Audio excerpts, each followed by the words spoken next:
मैया यशोदा ने देखा कि लाला माखन अपने दोस्तों और वानरों को खिला रहा है और उन्होंने देखा कि लाला घर से भी चोरी करके माखन खा रहा है, तो वो समझ गई कि गोपियों की बात सच्ची थी। मैया लकड़ी लेकर लाला के पीछे पीछे दौड़ी कि आज तो इसको बांध दूंगी। मित्रों ने लाला से कहा, माँ आई, भागो। आगे लाला दौड़ रहा है और उसके पीछे यशोदा। जिस ईश्वर को योगी पकड़ नहीं पा रहे हैं, उन्हीं को पकड़ने के लिए यशोदा दौड़ रही हैं। यशोदा दौड़ते दौड़ते थक कर चूर हो गई, फिर भी कन्हैया हाथ में नहीं आया। ऐसा क्यों हुआ? श्रीधर स्वामी कहते हैं, अपनी एक भूल के कारण यशोदा उस कन्हैया को पकड़ नहीं पाती थी। कृष्ण के पीछे दौड़ते समय यशोदा मैया की दृष्टि में कृष्ण का मुखारविंद और चरण कमल नहीं, पीठ थी। तृतीय स्कंद में कहा गया है कि लाला की पीठ में अधर्म है। अधर्म वहीं से उत्पन्न हुआ है। अधर्म को दृष्टि में रखकर दौड़ने वाला ईश्वर को कैसे पकड़ पाएगा? भक्ति धर्म की मर्यादा में रहकर करो। भक्ति धर्मानुकूल होनी चाहिए। भक्ति में अधर्म आया नहीं कि वो भ्रष्ट हो गई। कर्ता ने जिसे जो कर्तव्य दिया है उसको बराबर निभाया जाए। जो अपना कर्तव्य, अपना धर्म छोड़ देता है, उसकी भक्ति सफल नहीं हो पाती। संध्या कर्म किए बिना सेवा करने वाले ब्राह्मण की सेवा ईश्वर कभी नहीं स्वीकारते। यदि घर में पतिदेव बीमार हैं और उनकी उपेक्षा करके स्त्री मंदिर जाए, तो उसकी भक्ति पूजा भगवान क्यों स्वीकार करेंगे? अपने पति और संतान की उपेक्षा करके कथा कीर्तन करने वाली या मंदिर जाने वाली स्त्री की सेवा कभी सफल नहीं होती। प्रभु कहते हैं, मुझे कर्तव्य की, धर्म की मर्यादा बड़ी प्रिय है। उसकी भक्ति करते समय कर्तव्य और धर्म की मर्यादाओं का पालन करना ही चाहिए। यशोदा लाला को पकड़ नहीं पा रही हैं क्योंकि वह भक्ति अधर्म के पीछे दौड़ रही है। एक महात्मा दूसरा ही कारण बताते हैं। यशोदा के हाथ में लकड़ी थी। लकड़ी हाथ में लेकर दौड़ने का अर्थ है अभिमान को साथ लेकर दौड़ना। अभिमानी सेवा नहीं करता।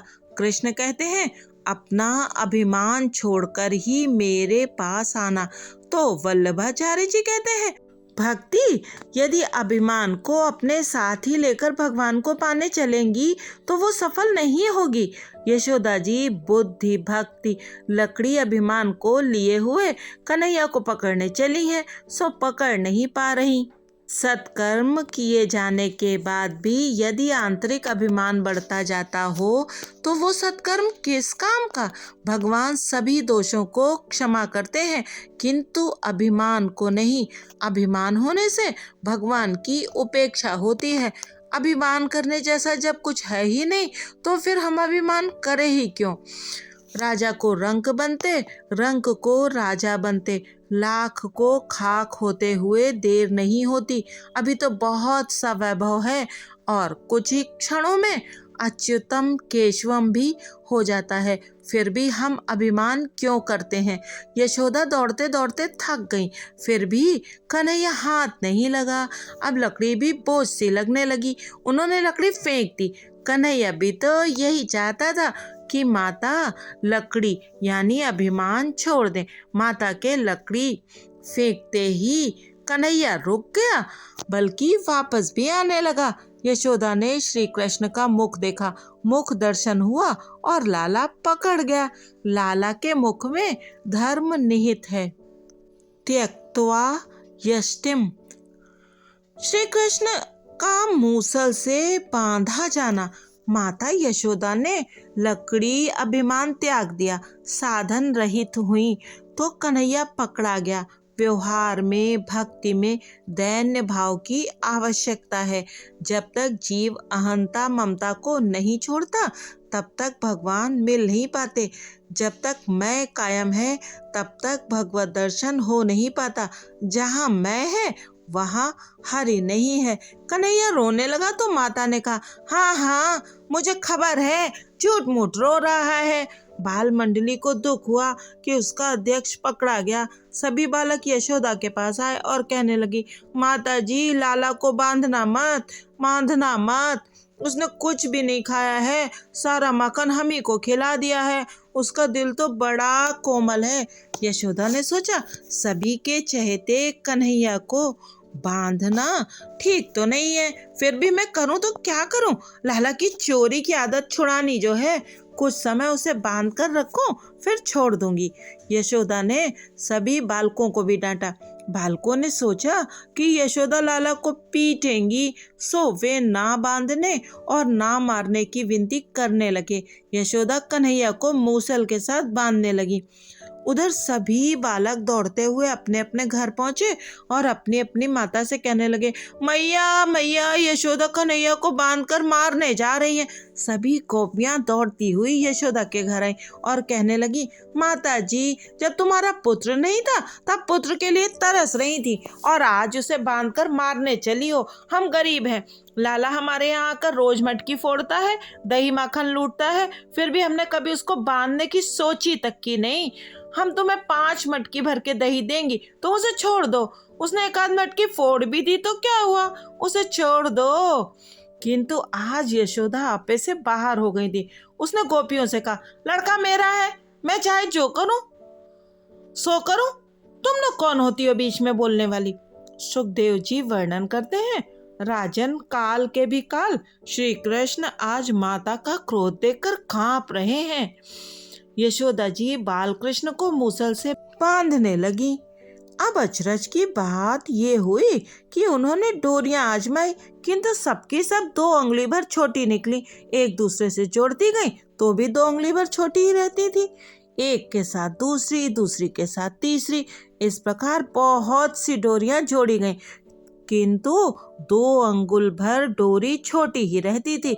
श्री कृष्ण के स्पर्श होने के कारण मानो डोरी का स्वभाव बदल जाता था।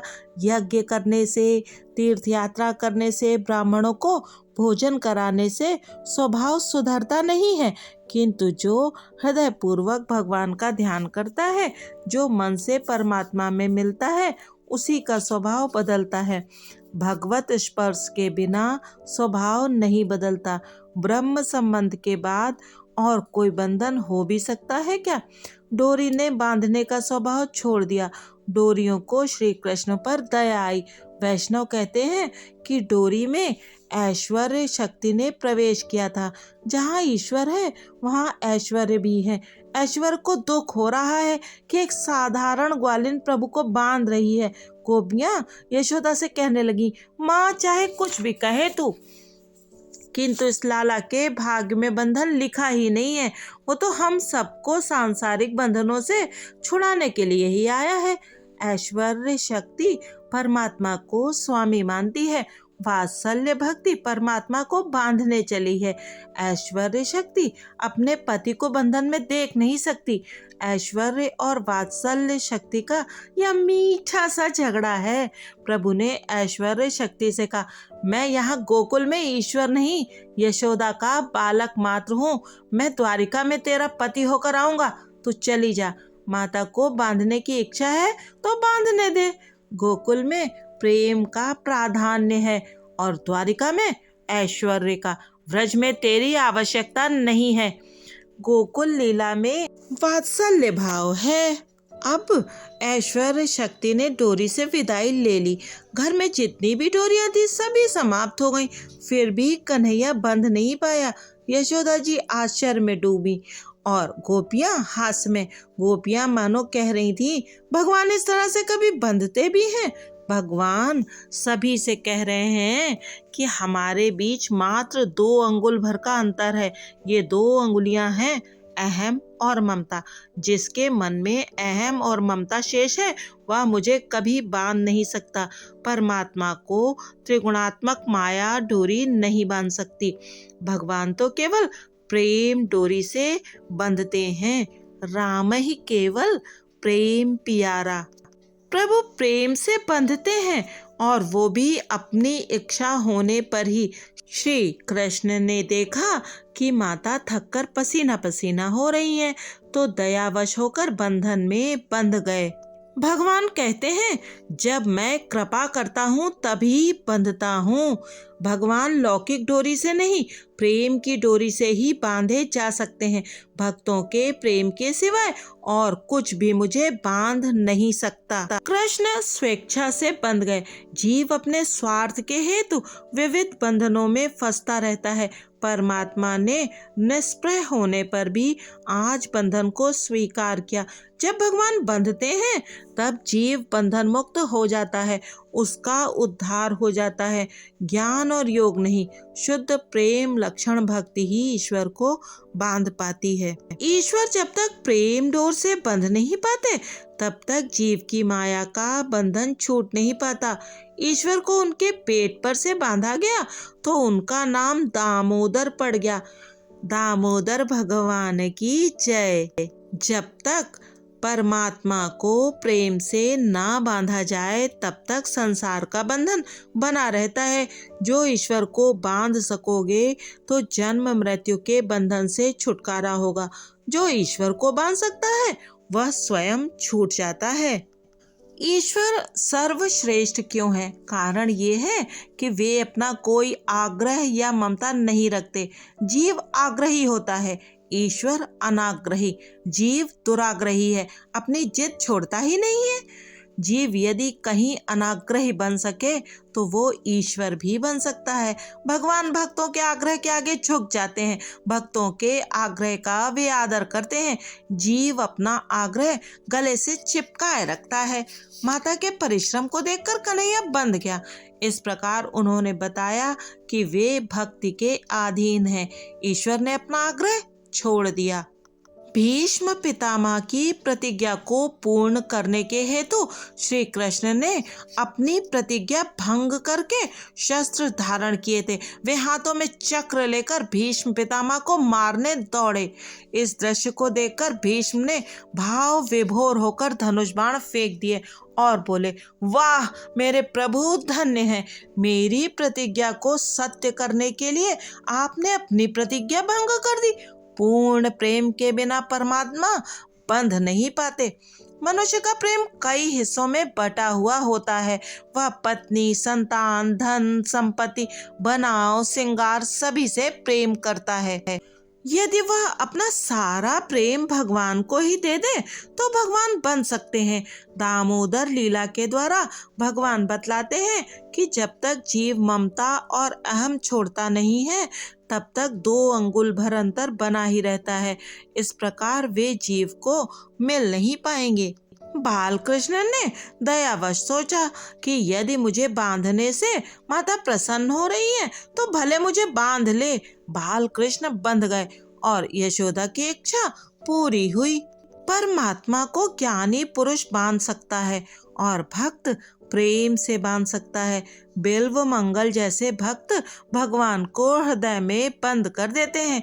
अंधे बिल्व मंगल चलते चलते मार्ग में एक गड्ढे में फिसल के गिर पड़े। श्री कृष्ण भगवान ने गोपालक का रूप धारण करके उनको अपना हाथ पकड़ाकर बाहर निकाला।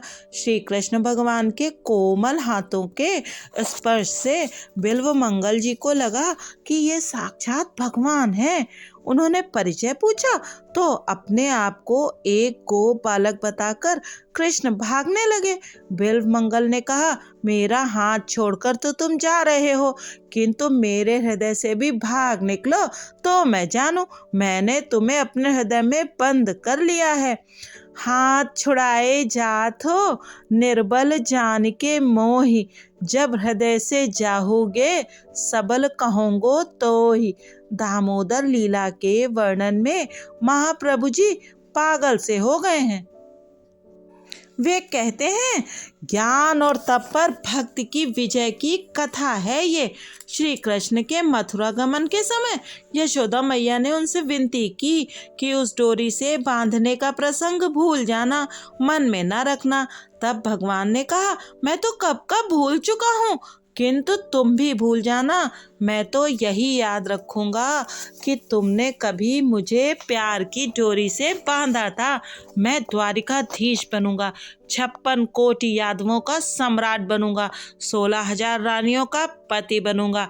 फिर भी मैं तेरे प्यार के बंधन से बंधा रहूंगा। तेरे सिवाय मुझे और कौन बांध सकता है?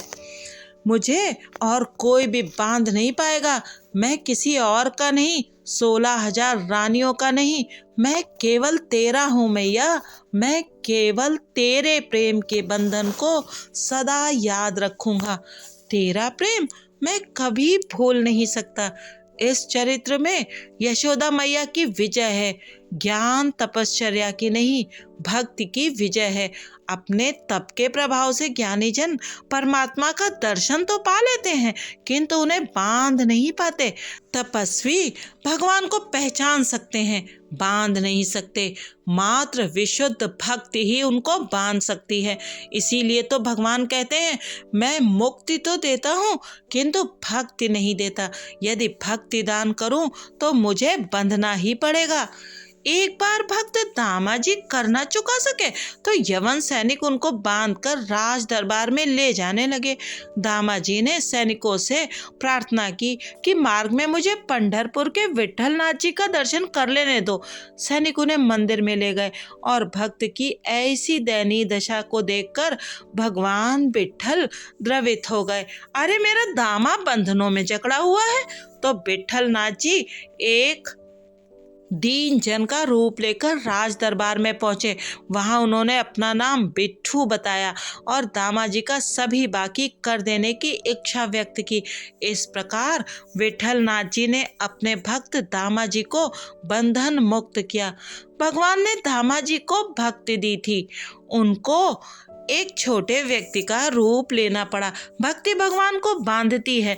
लाला को बांधकर यशोदा जी रसोई घर में तो गईं, किंतु उनका मन तो लाला में ही लगा था। कन्हैया को बांधकर अच्छा तो नहीं किया है, किंतु मैं करूं भी तो क्या करूं? उसकी चोरी की आदत भी तो छुड़ानी है। लाला बंधन में है, सो सभी बालक भी वहीं बैठे हुए हैं। लाला, हमारे कारण तुम्हें बंधना पड़ा, तुम्हें कहीं पीड़ा तो नहीं हो रही है? लाला ने सोचा कि यदि हाँ कहूंगा तो सभी को दुख होगा, सो उसने कहा, नहीं रे, मैं तो परिहास कर रहा हूँ। जिस प्रकार वैष्णव प्रभु को दुख न होने देने के लिए सावधान रहते हैं, उसी प्रकार प्रभु भी वैष्णवों को दुखी न होने देने के लिए सावधान रहते हैं।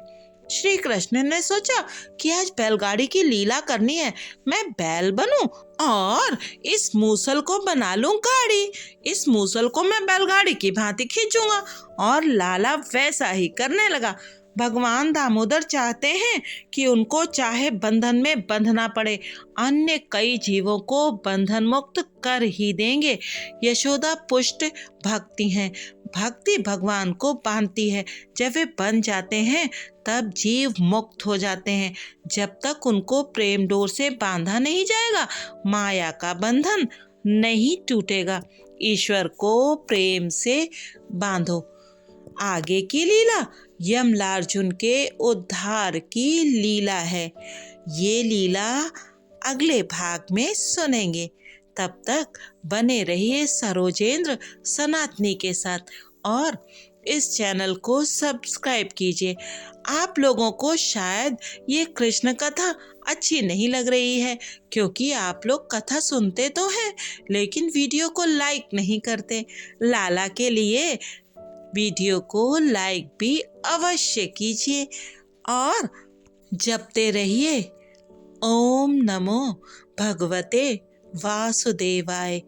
ओम नमो भगवते वासुदेवाय। ओम नमो भगवते वासुदेवाय।